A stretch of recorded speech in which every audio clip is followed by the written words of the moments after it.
Action. Super. Hi guys, Tommy Danger here. I got a couple small little things that we wanted to show you.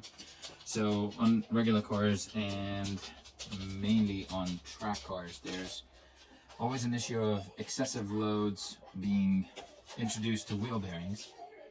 You have studs or bolts that are basically holding the wheel to the hub.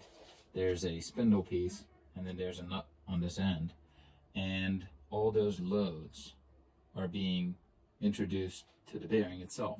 Most of it, the bearing balls are taking up, but when it gets to extreme grip, bigger tires, and a lot more G's introduced to the bearing, it starts collapsing. So this is new. Yeah, this is the new guy, and this is the old guy. So what is the car? So these are BMWs. I mean, this is from an E46 M3. But this could happen on any car. This could be on a street car, but this is from an actual track car, and we're starting to see more and more of these bearings failing. So this is a FAG bearing. That's a German bearing, and we were having issues that it was starting to make noise. But once upon we took it apart, you can start actually seeing how the bearing hub is starting to crack. And is that why the zip tie is on it?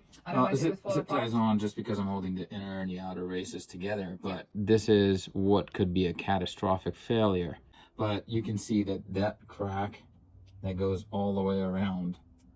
Well, not all the way around, but it's pretty much stops here. 3/4. So it's half of it is cracked.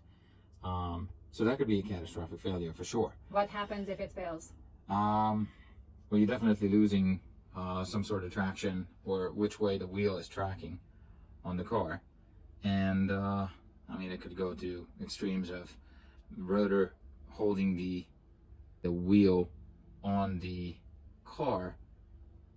That would be the only thing that's holding it. So the caliper is bolted on and it's holding the rotor in its place.